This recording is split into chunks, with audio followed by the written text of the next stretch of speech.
আপনাদেরকে আরেকটি পরিচয় দিয়ে রাখি। আমি এই সংগঠনের পাশাপাশি আমি নিজে একটি পত্রিকার সম্পাদক এবং যিনি ইতিমধ্যে বক্তব্য রেখেছেন তিনি দৈনিক মানবাধিকার প্রতিদিনের সম্মানিত সিও। তিনি আবার এক হিসাবে বস, আবার আরেক হিসাবে আমাদের সহযোদ্ধা। ধন্যবাদ জানাচ্ছি ভাইকে তার মূল্যবান বক্তব্য রাখার জন্য। এবার বক্তব্য রাখার জন্য আমি অনুরোধ করব দৈনিক সংবাদ দিগন্তের সম্মানিত সাধারণ সম্পাদক জনাব মাসুম ভাইকে কিছু বলার জন্য অনুরোধ করছি।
আসসালামু আলাইকুম।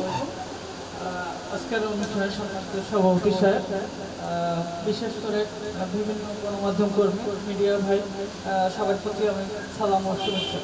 আজকের যে বিষয়টা সবারই অভিজ্ঞত আছে, কিন্তু আমি এখানে বেশি কিছু বলতে চাই না। বিষয়টা আসলে আমরা সবাই জানি, কিন্তু তারপরে আমি হঠাৎ আসছি, আমাকে আমন্ত্রণ করার জন্য সবাইকে ধন্যবাদ জানাই, কর্তৃপক্ষকে। আর এখানে যারা আছেন সিনিয়র পার্সন আমার থেকেও, তাদের কাছ থেকে সব আমরা শুনবো। আমি এই পর্যন্ত। ধন্যবাদ ভাইকে কথা বলার জন্য। বাংলাদেশ ইন্ডিপেন্ডেন্ট কাউন্সিলের সম্মানিত সদস্যগণ সকলকে আজকের আসাদুজ্জামান তৌহিনের স্মরণে দোয়া ও মিলাদ মাহফিলে আয়োজিত সর্বোচ্চ ভূমিকা নিয়ে আপনারা কাজ করেছেন এবং কাজ করে যাচ্ছেন।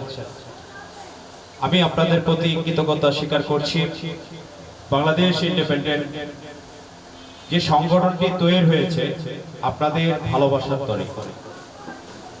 এই সংগঠন শুধু এক আসাদুজ্জামান তৌহিন হত্যার বিচারের দায়িত্বে কিন্তু দাঁড়ায় না।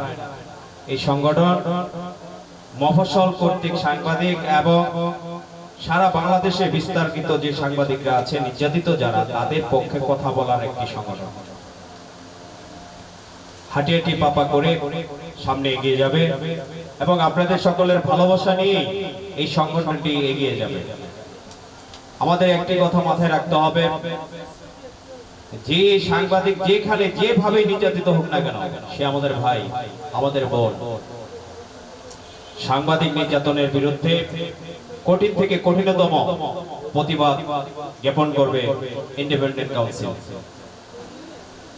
আপনারা যারা আজকে এই দোয়া ও মিলাদ মাহফিলে অংশগ্রহণ করেছেন, সকলকে বাংলাদেশ ইন্ডিপেন্ডেন্ট কাউন্সিলের পক্ষ থেকে শুভেচ্ছা ও অভিনন্দন জ্ঞাপন করছি আপনারা আপনাদের মহামূল্যবান সময় ব্যয় করার জন্য।